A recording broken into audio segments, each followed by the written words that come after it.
অল্প খরচে সংসার চালিয়ে মাসে ৩,০০০ টাকা সঞ্চয় করার ইউনিক আইডিয়া। নমস্কার বন্ধুরা, রিমি লাইফস্টাইল চ্যানেলে আমি রিমি আবারও চলে এসেছি নতুন একটা ভিডিও নিয়ে তোমাদের কাছে। আশা করি দূরে কাছে যে যেখান থেকে ভিডিওটা দেখছো সকলে ভালো আছো, আর তোমাদের ভালোবাসায় আমিও খুব ভালো আছি। প্রতিদিনের মতো ভিডিওটা এখান থেকেই শুরু করলাম। আসলে আজকের ভিডিওটা শুরু করেছি বিকালবেলা থেকেই। বিকালে উঠে একটু ছাদের দিকে গেলাম গাছের থেকে একটা লঙ্কা আনতে। গিয়ে দেখি গাছগুলোতে তেমন একটা বতি হয়নি, তাই একটু দেখে শুনে যে লঙ্কাটাতে একটু বর্তি হয়েছে সেই লঙ্কাটাকে ছিঁড়ে নিয়ে আসলাম। আসলে বাড়িতে একটু গাছপালা থাকলে বেশ ভালো হয়। এই যে লঙ্কা গাছটা আমি লাগিয়েছিলাম অনেক দিন আগে, কিন্তু দেখো এখন গাছটা কত সুন্দর হয়ে লঙ্কা ধরেছে। যাই হোক বন্ধুরা, আর আগের দিনের একটা ভিডিওতে তোমাদেরকে দেখিয়েছিলাম যে এই ট্রেটার মধ্যে আমি অনেকগুলো নীলকণ্ঠ ফুলের দানা লাগিয়েছিলাম। সেগুলোতে দেখো কি সুন্দর অঙ্কুর এসেছে, বেশ ভালো লাগে, তাই না? তাই যাই হোক, তোমাদের সাথে সেটা শেয়ার করলাম। আর একটা ইউনিক জিনিস হচ্ছে এই যে দেখো চাল কুমড়োর কৌটো। আসল কথা কি বলতো বন্ধুরা, এই চাল কুমড়োটা গাছে ছিল, শুকিয়ে গিয়েছে, একেবারে শুকিয়ে বুড়ো হয়ে গেছে, তাই ফেলে দেব। তাই ভিতরের অংশটুকুনি ফেলে দেখো কি সুন্দর একটা কৌটোর মতন তৈরি করেছে। সত্যি কথা বলতে গ্রাম বাংলা মানুষদের সকলের কিন্তু একটু একটু বুদ্ধি খাটিয়ে তারা তাদের সংসারটাকে সুন্দরভাবে চালিয়ে নিয়ে যায়। যাই হোক বন্ধুরা, আজকের ভিডিওর টাইটেলে হয়েছে যে অল্প খরচে সংসার চালিয়ে মাসে কিভাবে ৩,০০০ টাকা সঞ্চয় করা যায়। একটা মধ্যবিত্ত সংসারের আয়ের পরিমাণ কিন্তু খুবই কমই থাকে। সেই আয় থেকে কি করে সংসারটাকে সুন্দরভাবে চালিয়ে মাসে টাকা সঞ্চয় করা যায়, আজকের সেই ভিডিওতে আমি বলবো। বন্ধুরা, টাকা সঞ্চয় করতে হলে প্রথম একটা পয়েন্ট হচ্ছে, যেটা হচ্ছে খরচ নিয়ন্ত্রণ করা। সেতে যে সংসারে আয় বেশি হোক বা কম হোক, সব সংসারেই খরচটাকে একটু নিয়ন্ত্রণ করতে হবে। খরচটা কিন্তু হয় সাপ্তাহিক বাজারে। এই সাপ্তাহিক বাজারের খরচ যদি প্রথম থেকেই নিয়ন্ত্রিত থাকে তাহলে কিন্তু টাকা সঞ্চয় করা অনেক সহজ হয়। সংসার খরচের এই সাপ্তাহিক বাজার থেকেই যদি কিছু টাকা প্রথম দিকেই রাখা যায় তাহলে কিন্তু মাসের শেষে অনেকটা টাকা সঞ্চয় করা যায়। আর এছাড়াও কিছু আরও অন্যান্য বিষয়ের খরচ বলতে বন্ধুরা, আমরা সাধারণত ছেলে মেয়েদেরকে স্কুলে দিতে গেলে পায়ে হাঁটতে খুব কষ্ট হয়।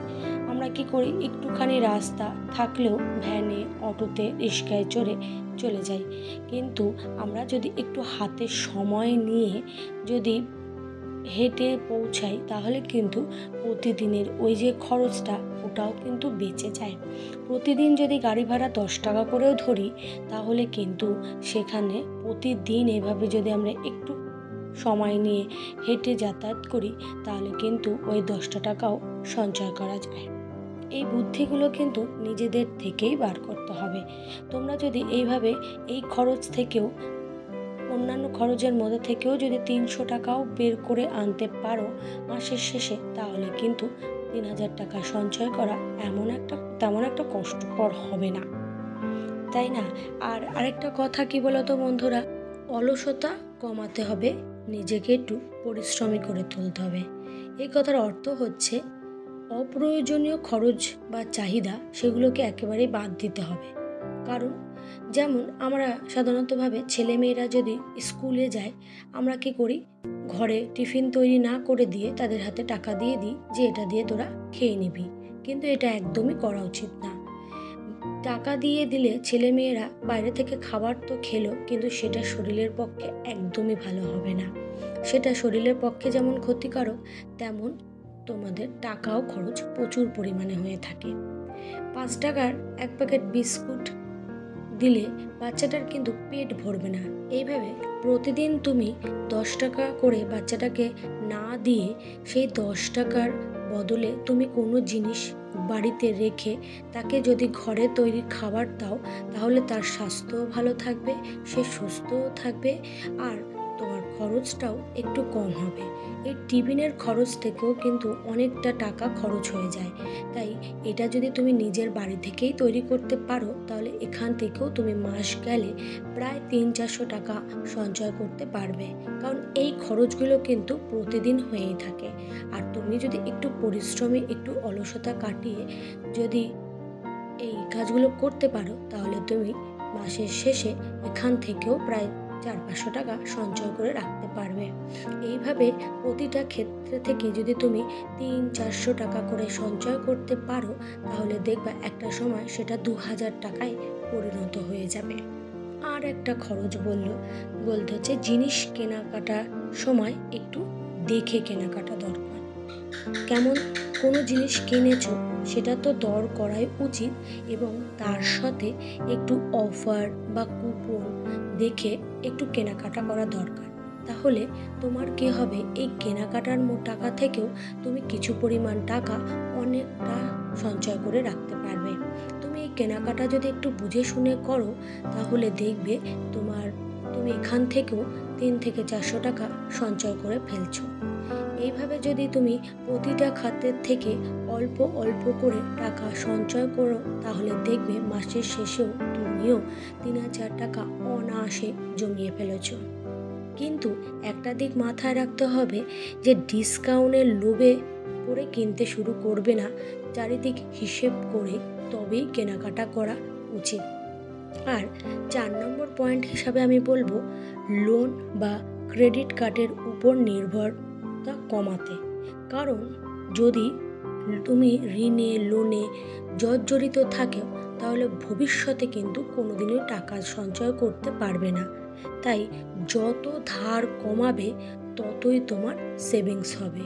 তোমার যদি প্রতি মাসে লোনের জন্য কিছু পরিমাণ টাকা দিতে হয়, তাহলে কিন্তু তুমি সহজে টাকা সঞ্চয় করতে পারবে না।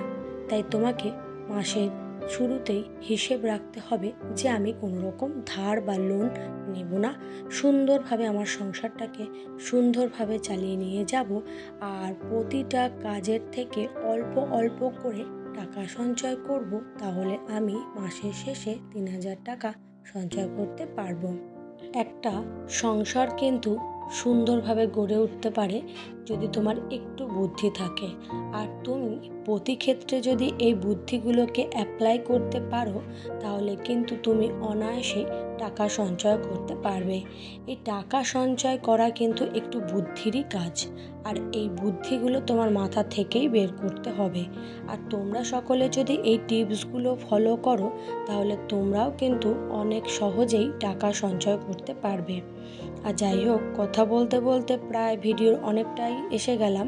এবার একটু বলি, আসলে এই ভিডিওটা দুটো দিনের মিলিয়ে ভিডিও করা হয়। তাই সকাল বলতে পারো, দুপুর এবং সন্ধ্যা, রাত সমস্ত অংশ মিলেই আমি ভিডিও করি। তা কথা বলতে বলতে যেহেতু অনেকটাই চলে এসেছে, আর এই যে দেখতে পাচ্ছ ছাতু গোলাচ্ছি, এটা হচ্ছে বলতে পারো সন্ধ্যার সময়। তাই আমার হাজব্যান্ড বলছে একটু খিদে পাচ্ছে, তাই পাতলা করে একটু ছাতু গুলিয়ে দাও নুন দিয়ে। আমি আবার এইভাবে খেতে পারি না, চাই না এরা খেতে পারে, আমি আবার একটু চিনি দিয়ে খাই। তাই এরা আবার এইভাবে যদি জল দিয়ে আর একটু নুন দিয়ে গুলিয়ে দিই, তাহলে খেলে নাকি পেটটাও ভরে। আর ঘরের খাবার তো খাওয়া ভালোই, সে তো আমি ভিডিওতেই বলেছি। এগুলো শরীরের কোনো ক্ষতি করবে না, পেটটাও ভরে থাকবে, শরীরটাও সুস্থ থাকবে। আসল কথা, পেটটা যদি আমরা খিদে আর ক্ষুধা যদি না থাকে, তাহলে কিন্তু সব কাজ অনায়াসেই করা যায়। তাই যাই হোক, হাজব্যান্ডকে গুলিয়ে দিচ্ছিলাম আর তোমাদের সাথে ভিডিও করছিলাম। আশা করি তোমাদের ভিডিওটা ভালো লাগবে। আর পুরনো বন্ধু যারা এই ভিডিওটা দেখছো, তাদের জন্য আমার তরফ থেকে রইল অনেক অনেক ভালোবাসা। আর তোমাদের ভালোবাসায় আমি যেন আরও এগিয়ে যেতে পারি। আর নতুন বন্ধু যারা আজকের এই ভিডিওটা দেখছো, ভিডিওর কোনো অংশ, কোনো কথা যদি তোমাদের ভালো লাগে, তাহলে অবশ্যই সাবস্ক্রাইব করে আমার পাশে থেকো। আর তোমাদের ভালোবাসায় যেন আমি অনেক দূর এগিয়ে যেতে পারি। যাই হোক, এই যে সকালে কিছু বিস্কুট এনেছি, আমি আনলে পরেই না কৌটোতে রেখে নিই, কারণ এটা যদি বাইরে রাখি নেতিয়ে যাবে, জিনিসটা নষ্ট হয়ে যাবে। তাই কৌটোতে রাখতে রাখতে আজকের ভিডিওটা এখানেই আমি শেষ করছি। তোমরা সকলে ভালো থেকো, সুস্থ থেকো। আবার নতুন একটা ভিডিও দেখার তোমাদের সকলকে অনেক অনুরোধ রইল। আজকের মতন টাটা।